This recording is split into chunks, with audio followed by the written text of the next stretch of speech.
I want to start today with a thought that might keep you up at night. It's a concept from Wyn Nathan Davis that hit me pretty hard when I first read it. He says, wherever you are in business today, remember, your best thinking got you here. But is that enough to take you where you want to go? It is a provocative start, isn't it? It's essentially asking, have you, reached the ceiling of your own intuition? Exactly. And look, if you're listening to this, you're likely a sales leader, a founder or an executive, trying to figure out why the graph isn't going up and to the right as fast as you want. Today, we're unpacking a framework from the sales experts that audits the single most critical engine in your company. And I would argue the most neglected one. Where you're talking about the massive, often misunderstood difference between having a decent product and having an actual scalable sales strategy. To guide us, we're using insights from Wyn Nathan Davis, who has written hundreds of business plans and, more importantly, seen where they crash and burn. And what I love about Davis's approach here is that he doesn't start with complex jargon. He starts by dismantling the illusion that business is simple. Because, let's be honest, on paper, business looks easy. It really does. I mean, the simple view, and I'm sure we've all been guilty of thinking this way, is basically a checklist. Step 1, create a product. Step 2, find a customer. Step 3, set a price, close the deal, deliver the goods, get paid, and boom, profit. It sounds like a recipe for baking a cake. Right. And if business were just baking a cake, everyone would be a billionaire. The reality is that grocery list view completely ignores the friction. Davis argues that the operational stuff, sourcing materials, hiring staff, even the financial modeling, that's actually the easy part. Which feels so counterintuitive. You always hear founders complaining about supply chains or hiring headaches. True, but those are, well, they're solvable problems. They have defined answers. The hardest part, according to this deep dive, is the sales strategy. This is where the rubber meets the road. If you don't get this right, you don't have a business. You have an expensive hobby that creates stress. So that's our mission today. We are going to perform a live audit of your sales strategy. The source material provides a 12-point framework, 12 questions that determine if you're built for sales success or if you're just, winging it. And I want to be clear before we jump in, this isn't about how to hire a salesperson. That's usually the Band-Aid people apply. They think sales are down, so I'll hire. Just give me a rainmaker. Yeah, exactly. But Davis defines a sales strategy as something much, much deeper. It's 4 pillars. Who will buy? Why will they buy? How much will they pay? And how do you deliver a message that compels action? If you haven't answered those, hiring a rainmaker is just setting that person up to fail. So let's get into the audit. We're going to walk through these 12 questions. And for everyone listening, I want you to be honest. Don't give the answer you think you should give. Give the answer that reflects your reality right now. And if you hesitate on an answer, that's a red flag. Mark it down. Okay, let's start with the identity block. Yeah. Question number 1. It sounds simple, but it's a trap. What business are you really in? This is the classic philosophical stumbling block. Most people answer this with the commodity they sell. I'm in the software business, or I'm in the consulting business. Right. I sell drills. Exactly. But you aren't selling drills, you're selling holes. Or maybe you're selling the feeling of being a handy homeowner. If you can't articulate the transformation or the result you provide, you don't know what business you're in. So if I'm a cybersecurity firm, I'm not in the software business. You're in the risk mitigation business or the sleep well at night business. That distinction changes everything about how you sell. If you think you're selling software, you talk about features. If you know you're selling peace of mind, you talk about value. Which leads perfectly into the next 2 points, which focus on money and value. Question 2 asks, where does your business make the most profit? And question 3 follows up with, what unique value do you deliver and to whom? And note that he asks where you make the profit, not the revenue. Those are often 2 very different places. You might have a flagship product that flies off the shelves but costs a fortune to support. That's not where your business lives. Your business lives in the margin. And the unique value part.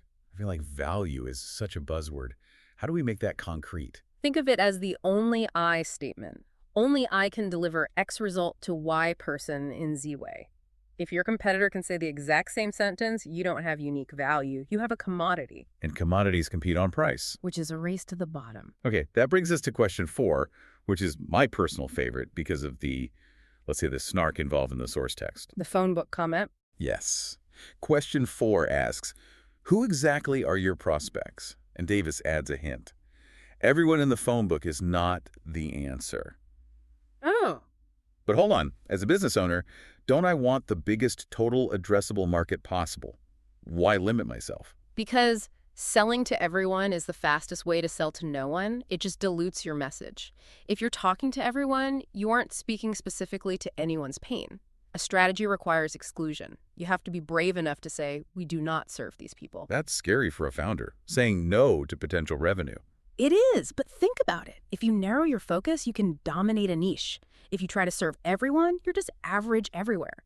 And sales success rarely happens in the average zone. Okay, so let's assume we've passed the identity check. We know we're in the peace of mind business, we know where our profit is, and we know we aren't selling to the whole phone book. Now we move into the mechanics, the how. This is where execution really starts to matter. Question 5 hits hard on process. How will you consistently reach those prospects? The key word there is consistently. So many companies rely on heroic efforts. You know, the founder goes to a conference and networks like crazy. Or one superstar sales rep pulls in 80% of the revenue. Exactly. That's not a strategy. That's just a lucky break or dependency. It's a single point of failure. Precisely. A strategy is a machine. It's a repeatable process. If your reach strategy relies on one person's Rolodex, you aren't building a business asset. You're just renting someone's network. You need a system that works even if your best salesperson calls in sick. So moving from how we reach them to what we tell them. Question 6. What benefits do your prospects care about most? And notice the distinction here. It's not what features are you most proud of. Engineers love features. Look, our code is cleaner. Look, our machine is 10% lighter. But the customer doesn't care about the code. No, they care about what the code does for them. Does it save them 10 hours a week? Does it stop them from getting fired? There's often a massive disconnect here. The sales team is pitching specification A, but the customer is buying result B. A good audit forces you to align those. And if you don't align them, you definitely can't answer. Questions 7 and 8, which are the financial reality check, what are they willing to pay? And is there enough profit margin to sustain growth? This is where dreams die, unfortunately. Yeah. You might have a product people want. You might reach them. But if they are only willing to pay $100 and it costs you $95 to make and serve it, you're in trouble. $5 of margin doesn't build a scalable empire. Right. And Davis points out something subtle here. He asks if there is margin to sustain growth. Growth is expensive. You need cash to hire, to market, to develop the next product. If you're pricing just to cover today's costs, you're stagnating. Is that why we see so many startups get stuck in that busy but broke phase? 100%. They confuse activity with productivity. They're closing deals, so they think the sales strategy is working. But if the willingness to pay doesn't match the margin required for scale, the strategy is actually failing with every single closed deal. That is a terrifying thought. Failing with every closed deal. Okay, let's shift gears to the final block. We've covered identity and economics. Now we have to look at message and mechanics. This is where we get into the nitty-gritty of the transaction itself. This is the why now and the how. So question 9 asks, what sales message will persuade them to buy now? Why is the now so important here? Because inertia is your biggest competitor. It's not competitor X, it's the status quo. Most prospects will agree you have a solution, but they'll say, Let's look at this next quarter, the dreaded next quarter. if your sales strategy doesn't include a mechanism for urgency, a reason why waiting is more painful than deciding, you will have a pipeline full of deals that never close. You need a trigger. That connects to consistency again in question 10. Does your message align with your brand across all touch points? This is the Frankenstein problem. I see this all the time. The website says, we are the premium, high-end luxury solution. Then the sales rep gets on the phone and says, hey, we can give you a discount if you sign today. We're the cheapest option. Oof. Mixed signals. It creates cognitive dissonance. The buyer loses trust. If marketing creates a promise that sales contradicts, the deal falls apart. Alignment isn't just nice to have, it's a conversion metric. Now, this next one, question 11, is something I think salespeople often ignore because they think it's an operations problem. Yeah. The question is, what level of service do prospects expect? Yes. The hidden cost of sales. Let's say you decide to target enterprise clients, big Fortune 500 companies. That's a valid sales strategy. But those clients expect 247 support, dedicated account managers, and custom integration. Right. They aren't just buying the widget, they're buying the hand-holding that comes with it. Exactly. If your sales strategy targets high-maintenance customers, but your operational budget is set up for self-service, you are going to implode.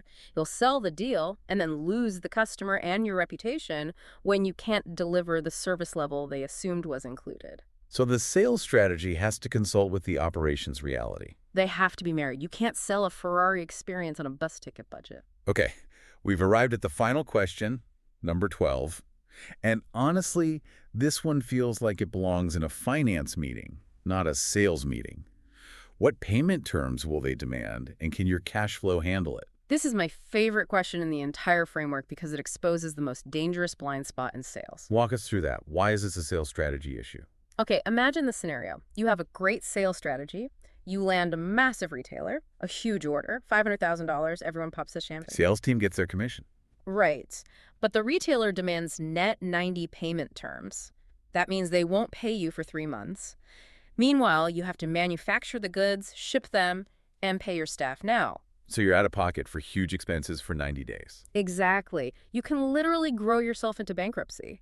If your sales strategy targets customers who pay slow, but your business requires fast cash to operate, you have a fatal mismatch. Sales success implies the money actually hits the bank account before the lights go out. That is such a critical distinction. It's not just about did they sign, it's can we afford to have them sign. Precisely. A sales strategy without a cash flow reality check is just a fantasy. So we've gone through the 12 questions, identity, economics, mechanics. It's heavy stuff. It's certainly a lot more complex than that grocery list approach we started with. It is. And if you're feeling a bit overwhelmed listening to this, that's actually a good sign. It means you're seeing the complexity that was hidden before. But let's play out the scenarios here. What happens if we ignore this? The source paints a picture of the scenario of failure. What does it look like when a company skips these questions? It doesn't look like an explosion. It looks like a slow bleed. The text says results remain random and inconsistent. You have a great month followed by 2 terrible ones, and you have no idea why either of them happened. Because you don't have a system, you just have randomness. Right, and that randomness destroys culture. The source notes that culture drifts when there's no direction. Your top performers get frustrated because they don't know who they're supposed to be selling to, so they leave. And ultimately, growth stalls. You hit a plateau you can't break through. That stall is what brings most people to these kinds of deep dives. They hit the ceiling. But let's look at the flip side, the scenario of success. If we do the hard work, if we sit down and honestly answer these 12 questions, what do we get? We get alignment. That's the first thing. Everyone in the boat is rowing in the same direction. Marketing knows the message, sales knows the target, operations knows the service level. And that consistency builds trust with the market. It does. But the ultimate payoff, as Davis puts it, is a scalable system for repeatable results. You stop relying on luck. You stop relying on that one hero salesperson. You have a machine that prints growth. Repeatable results. That really is the holy grail. It is. And it transforms your role as a leader. Instead of constantly fighting fires and trying to motivate the team to sell more, you're just tuning the engine. So for the listeners who are realizing, uh-oh, I have answers for maybe 3 of these questions, but the other 9 are blank, what's the move? The move is to stop keeping it in your head. The source advice is clear. Define it, document it, execute it. A sales strategy isn't a vibe, it's a document. If it's not written down, it doesn't exist. And I think it's important to acknowledge that doing this audit internally is really hard. We all have our blind spots. We all think our baby's the prettiest. Absolutely. We are often too close to the product to answer, why will they buy? Honestly, we answer with why we would buy, not why the prospect would. So if you need that fresh perspective, someone to hold up the mirror and ask these questions without the internal bias, the source encourages checking out thesalesexperts.com. It's a smart move. Sometimes you need an outsider to tell you that your unique value isn't actually unique. It saves you a lot of time and money in the long run. It goes back to that opening quote we shared. Your best thinking got you here. That's not an insult. It's a compliment. You build a business. That's huge. It is. But the skills required to start a business are often different from the strategy required to scale it. So here is our final challenge for you this week. Take these 12 questions. Schedule a meeting with your leadership team. Not a status update meeting, but a real strategy session. Put question 1 on the whiteboard. What business are we really in? And see if everyone in the room gives the same answer. I'd bet good money they won't. And that's where the work begins. That's where the growth begins. Yeah. Thanks for taking this deep dive with us. Go audit that strategy, and we'll catch you on the next one. See you then.